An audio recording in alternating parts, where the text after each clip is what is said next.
And our first story, a gallon of petrol or diesel is now a little cheaper than some 2 weeks ago. This is because prices of some petroleum products have gone down marginally. George Riafe has more in this report.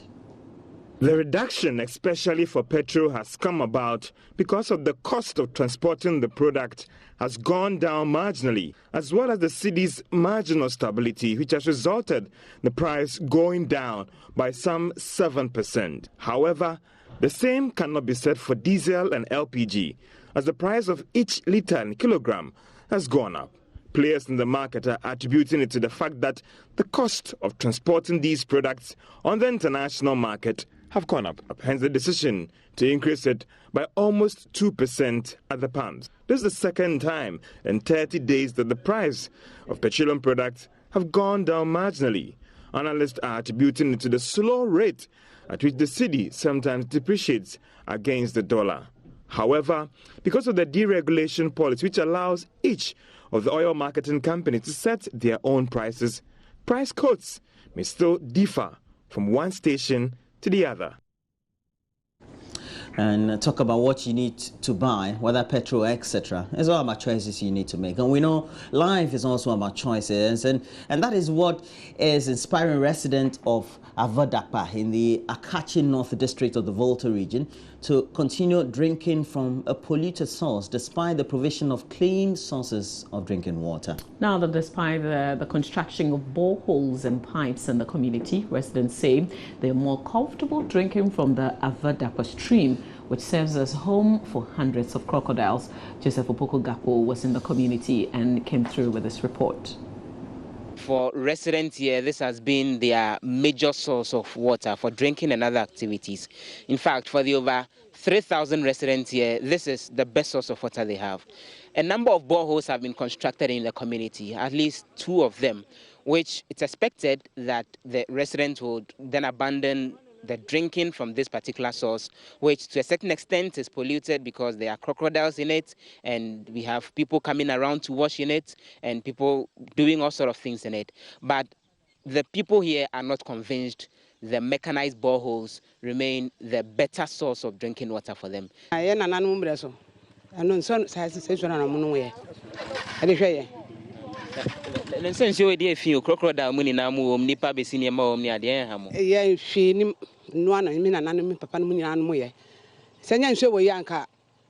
Our forefathers depended on this water, but for this water, our forefathers wouldn't have lived.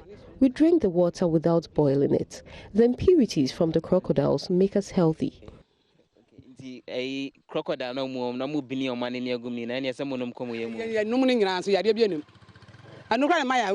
Following the construction of the water facilities, the expectation has been that residents would abandon the dirty source of water, but that has not happened. The assembly member here is worried. People use it as a drinking water. People use it to wash because it's a clean water, and then people also use it for constructional works, as we cannot use the treated water for constructional works. People drinking this and cooking with this isn't causing any serious health challenges? Well, we have been educating them that they should move away from drinking the water. But you know, human institution, somebody may prefer this one to the other. You know, human nature. They may say that actually this is the water we have been using over the years. But residents are not perturbed. But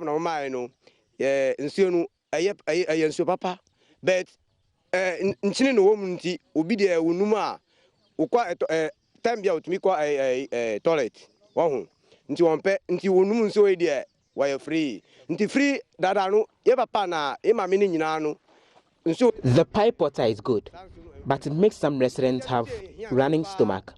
So we think this is the best water. It helps us live long. For Joy News, Joseph Opoku-Gakpo, Avadakpa. Joseph Opoku-Gakpo.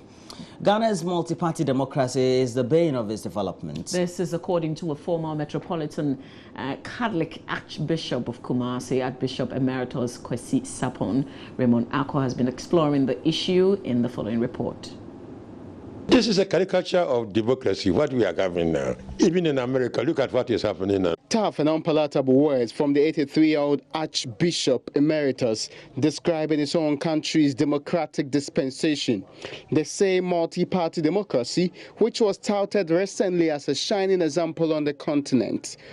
Attributes the Oxford-trained cultural anthropologist rejects. He looks back some 60 years down memory lane and reminisces a much better country, proud to the advent of multi-party democracy. In the past, in the 1940s, I saw that there was hard work, there was respect for authority, there was respect for the sacred, there was respect for the aged, there was discipline in the society, and so on and so forth. Now, with the introduction of party politics, look at what is happening. I don't want to mention anybody's name, but the whole thing began with indiscipline.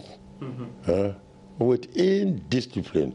Balanda boys, this, now it is macho boys. Macho men, you see, and the so-called elections. What do we see? Bribery and corruption, vote rigging, stealing of ballot box. Is that the development? These things didn't exist in the past. If we accept his controversial diagnosis of the problem, exactly how is it supposed to be remedied? Archbishop Sapon is convinced the solution was provided by the Catholic Bishops' Conference some 3 decades ago. In 1977, the bishops of Ghana, we wrote a memo that you were not born. So at that time, there was talk about kind of government, union government, union government. And we thought that the idea of the union government would have solved our problem. Take the best out of democratic government, the best, and use our native intelligence to pick out the best in our former way of governing our nation. Our forefathers were not fools. Bring them together and evolve a new system rather than this party politics thing. While this proposal might sound way out of the box, the experiences of Rwanda, Singapore, and other countries lend it some credence. Perhaps with a few days to clock 59, Ghana needs to re-examine its structures. After all, as Socrates says, an unexamined life is not worth living. Parliament on Wednesday began the debate on the President's State of the Nation address. Minister of Science, Technology and Innovation, Mahama Yariga, who moved the motion, said achievements of the NDC government in the last 7 years are unprecedented. In his contribution, however, Member of Parliament for Adansi Asokwa, Katie Hammond, said some evidence provided by the President was misleading. That I want to applaud His Excellency, the President, for having the courage and the guts to lead this country and his government to take some decisions which were initially unpalatable but which have yielded the desired results for the general benefit of the country. Mr. Speaker, I want to highlight a few areas that the State of the Nation address touched on. One is access to electricity supply. 80.5% of our people today have access. When I listened to the State of the Nation, what I heard was the setting out of great achievements. You have a point of order. What's your point of order? Mr. Speaker, the Honourable Minister is misleading the House. He said the President has eradicated corruption from the country. And the President has done what? Eradicated corruption. Yeah, that's what I heard him say. The President has done what? Eradicated corruption. Honourable Member, did you say that? Mr. Speaker, I said that the barometer for assessing a State of the Nation address is the extent to which a president has been able to deal with the issues contained in the directive principle of state policy. One of those aspirations contained in the directive principle of state policy is the extent to which a president has worked to eradicate corruption and prevent the abuse of power. It is in the directive principle of state policy. Mr. Speaker, listening to the State of the Nation address, I heard record-setting achievements by the people of Ghana, led by President John Dramani Mahama. The Electoral Commission has disclosed Dr. Zanato Rawlins, the disputed parliamentary candidate of the NDC for the Klote-Kwole constituency, is not a registered voter per their records. The disclosure is the basis for a current challenge over eligibility as the party's parliamentary candidate. The incumbent member of parliament for the constituency in the Greater Accra region, Ni Ama Ashite, is currently in court seeking to have her disqualified on those grounds. Her registered voter status was revealed in a letter written by the Electoral Commission to lawyers involved in the court case.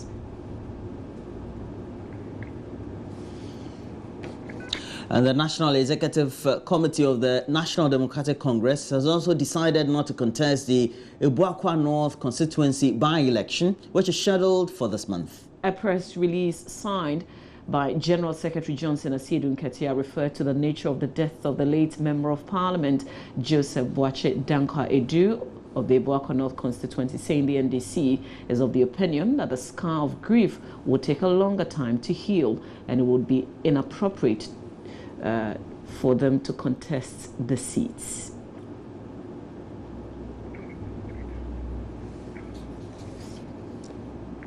Well, so that's it. We also would want to know that if you want to have a lot more of your comments on the show, please make sure you log on to our network page on Facebook, Joy News on TV. We've linked that very page to Twitter, and the Twitter handle is Joy News on TV. And through 0568 100,000, the WhatsApp number, you can always be giving us a lot more of those comments. More headlines in the newspapers coming up next right here on the AM show. Please do stay with us. We'll be right back.